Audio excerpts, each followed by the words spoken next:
Hello, Taurus. These are your tarot cards for May of 2023. I'm Danielle Stimpson of Learn Reiki Philadelphia, and I highly recommend that you check out the video for your sun, moon, and rising if you happen to know all three. And if you're into Reiki, crystals, or tarot, definitely hit that subscribe button and the notification bell so you don't miss an opportunity for all three on this channel. So without any further ado, let's see what May has in store. Okay, Taurus, this is a month with a lot going on, and it's a very deeply spiritual and introspective kind of month. So the focus of the month first comes up as the Ten of Cups. Ten of Cups is all about how you want to live your life, happiness, the people in it, the way you want to feel, and this is really more the emotional components of building the life you want to live, feeling good in your relationships, in your family, and your home life in general. This is all emotional fulfillment. So that's going to be the focus of the month. You'll be working through that all month long. So how did you enter this month? How did you leave April?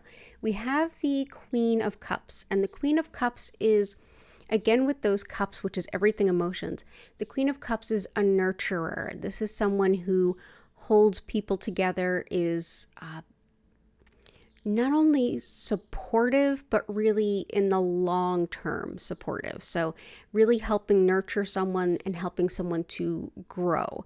This can also be for you too, but this is generally how the Taurus is. It's holding a space of comfort and sustainability and just feeling good.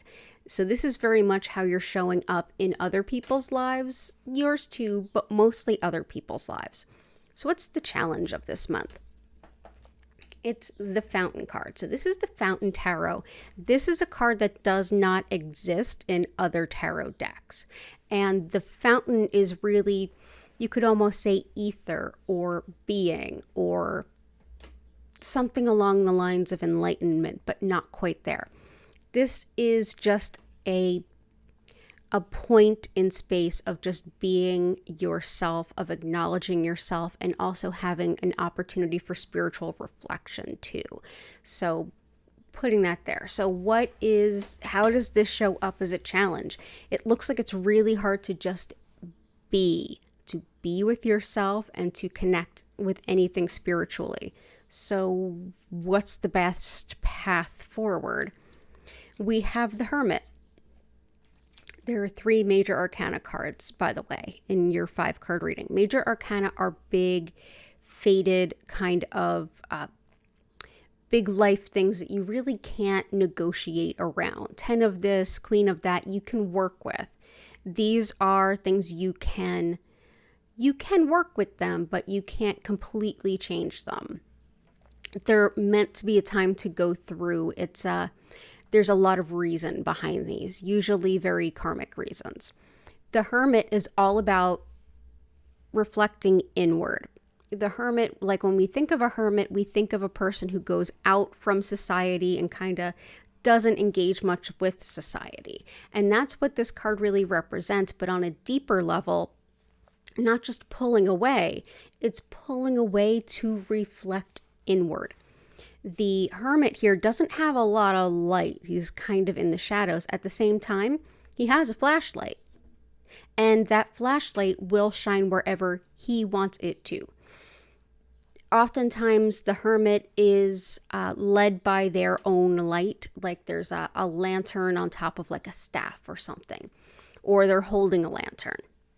That's the more modern equivalent. This Hermit, this person who is away from people and reflecting inward, is being led by his own light. This is to follow what's important to you and your heart, not taking in the influences of those around you. You're going inward to be led forward. And that's a lot of what comes up for this month. So what the challenge of the Fountain card says, it's hard to simply be yourself and just without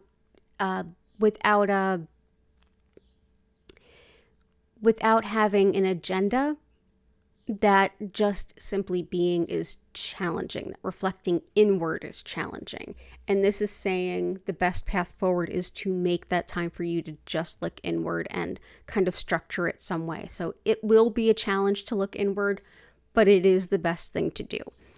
So what is the whispers from your guides? What would be their advice on this? And it is the third major arcana. And it actually sheds quite a bit of light on that weird dichotomy of this is going to be the challenge, but it's really important, so do it.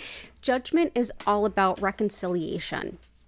Judgment isn't like a justice where it's like justice is blind. What does it weigh?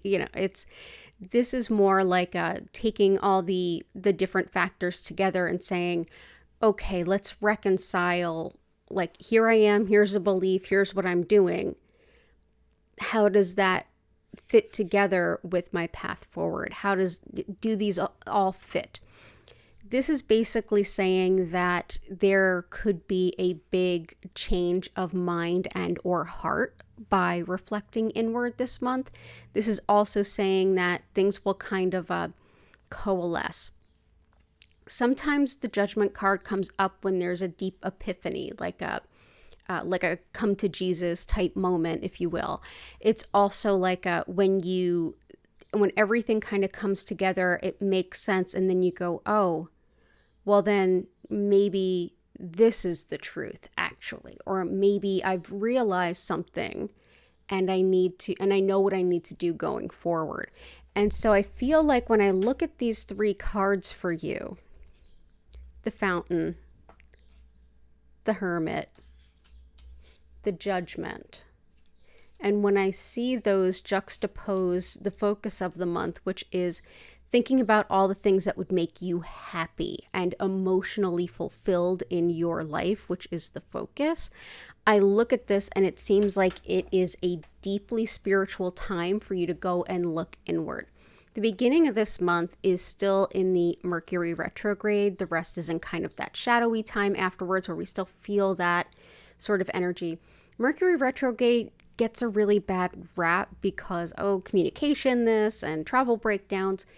It's really meant to be a time where instead of communicating outwardly, because Mercury is the planet of communication, it's meant to be a time that we communicate inwardly. We reflect internally. So the first half of the month is definitely got that vibe going for you to help you with that. But in general, it looks like this is a time to, rather than just dream about what you want or show up and be loving and beautiful and wonderful to other folks, start to reflect inward about what really makes you tick, what makes you happy, and also the things internally that you might find challenging, that might be making things harder for you, that might be in your way to achieving the comfort, emotional fulfillment, and stability that you really want. So reflect inward, be led by your own light, not everybody else's shoulds or shouldn'ts, and come to these conclusions on your own. You'll give yourself the opportunity to have big realizations. The term shadow work comes to mind, and I know I've mentioned that. Shadow work means reflecting on and doing work on the parts of ourself that we are less inclined to see or notice, the ways in which we get in our own way, trip ourselves up, sell ourselves short, the limiting beliefs and things that keep us from reaching farther, the ways in which we see ourselves that aren't necessarily based on truth, but based on our perception or other people's perceptions as they've been sort of placed on us. So this is a month where if you could take a little time away, or as much time as you can here and there, away from things and truly doing some deep internal reflection, meditation. If you can do that, do it as much as you can, whether in small increments or even like a weekend trip or longer trip, any amount of really going to those places that kind of scare you and asking yourself, what is it that makes you feel good? And when do you feel that? And how can you go and get that more often? And anything that's in the way of you being able to do that, you'll be able to sort that out this month. This will leave you in a much better position going forward, that you'll have a better idea, one, of your emotional goals, and two, the things that might be impeding your ability to get there. So Taurus, I wish you the best of the month. I'm a Taurus moon, so I am here with you on this. Do all the best you can to allow yourself that space to reflect inward. Definitely go ahead and click like if you found this video helpful. Subscribe with your notifications on if you want to be the first to know when your June cards are available. And certainly visit learnreikiphiladelphia.com if you want to schedule a one-on-one reading, distance healing, or learn Reiki with me. So thank you so much for being here. Take care. Have a beautiful May, and bye for now.